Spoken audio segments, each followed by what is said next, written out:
जय मसीह के दोस्तों, good morning, praise the Lord. आज के स्टडी के लिए हम देखने जा रहे हैं दूसरा इतिहास 20 अध्याय 15 वचन।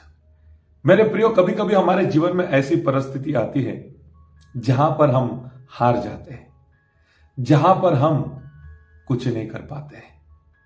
अगर ऐसी परिस्थिति आए तो हमें क्या करना है, वही आज का वचन हमें सिखाने जा रहा है। 20 अध्याय हमें देखने मिलता है राजा यहोशापात के जीवन के विषय में। यह अध्याय में हम देख सकते हैं दुश्मन राज्य ने यहोशापात के राज्य के ऊपर हमला किया और यहोशापात राजा डर जाता है, परमेश्वर से प्रार्थना करता है, परमेश्वर से मदद मांगता है और तब परमेश्वर क्या कहते हैं, वही आज का हमारा आधार वचन है। मैं आपके लिए पढ़ना चाहूंगा दूसरा इतिहास 20 अध्याय 15 वचन। हे सब यहूदियों, हे यरूशलेम के रहने वालों, हे राजा यहोशापात, तुम सब ध्यान दो। यहोवा तुमसे यों कहता है, तुम इस बड़ी भीड़ से मत डरो और तुम्हारा मन कच्चा न हो, क्योंकि युद्ध तुम्हारा नहीं परमेश्वर का है। तो यह वचन हमें क्या कहता है? परमेश्वर ने कहा, यहोशापात, डरने की कोई जरूरत नहीं है। जो सामने बड़ी भीड़ है, सेना है, उससे डरने की जरूरत नहीं है। ये युद्ध तुम्हारा नहीं है, ये युद्ध मेरा है। तुम्हें चिंता करने की कोई जरूरत नहीं है। 16 वचन बहुत ही ध्यान से आपको सुनना है। अब तक परमेश्वर ने क्या कहा वो आपने सुना। 16 वचन बहुत ही ध्यान से आपको सुनना है। मैं आपके लिए पढ़ना चाहूंगा। कल उनका सामना करने को जाना। यस, यही तो प्रकाशन है। 15 वचन में परमेश्वर ने कहा, ये युद्ध मेरा है, तुम्हें चिंता करने की जरूरत नहीं है, डरना नहीं।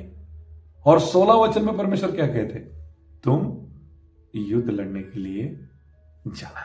मैं आपके लिए पढ़ना चाहूंगा, कल उनका सामना करने को जाना।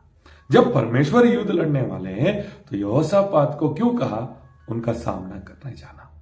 और जब आप पूरा अध्याय पढ़ते तो आप देख सकते हैं यहोशापात राजा सेना को लेकर जाता भी है, युद्ध नहीं लड़ता है, क्योंकि युद्ध परमेश्वर ने लड़ा था।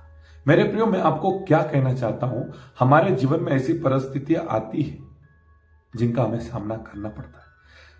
कभी कभी क्या हो जाता है, हम जिस परेशानी से गुजर रहते हैं, हम प्रार्थना करते हैं तो परेशानी से निकलने का जो वक्त होता है, चमत्कार करने का जो वक्त होता है, परमेश्वर के काम हमारे जीवन में प्रकट होने का जो वक्त होता है, वो वक्त तक पहुंचने का जो समय होता है ना, वो बहुत ही मुश्किल होता है। हम जानते हैं परमेश्वर का काम होने वाला है, लेकिन वो समय तक हमें स्थिर रहना, विश्वास में रहना बहुत ही इंपॉर्टेंट होता है। तो परमेश्वर क्या कहना चाहते हैं, आपको वहां जाना है, आपको उनका सामना करना है, यानी कि वो सिचुएशन में आपको आना है, लेकिन युद्ध परमेश्वर लड़ेंगे। मेरे प्रिय, मैं आपको क्या कहना चाहता हूं, आपके जीवन में फाइनेंशियल प्रॉब्लम्स आती है तो प्रॉब्लम्स में आपको स्थिर रहना है, युद्ध नहीं लड़ना है। आपके जीवन में जब बीमारी आती है तो आपको स्थिर रहना है, युद्ध नहीं लड़ना है। आपके जीवन के हर एक समस्याओं में आज का वचन क्या कहना है, वो समस्याओं के सामने आपको सामना करना है, वो समस्याओं के सामने आपको खड़ा रहना है, लेकिन युद्ध परमेश्वर लड़ेंगे। तो आज के वचन से आपको निराश नहीं होना है। मेरे जीवन में परेशानी, मेरे जीवन में तकलीफ, मेरे जीवन में प्रॉब्लम्स में खड़ा रहना है, सामना करना है, युद्ध परमेश्वर लड़ेंगे। प्रार्थना करेंगे। प्यारे परमेश्वर पिता, आज के वचन के लिए हम आपको धन्यवाद करते हैं।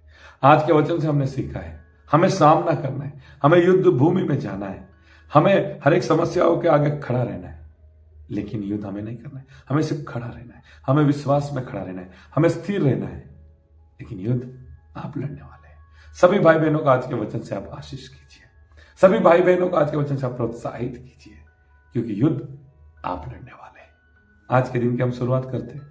परमेश्वर पिता, हमारे जीवन को आपके हाथ में सौंपते हैं। आपका अनुग्रह हम सभी के साथ बना रहे।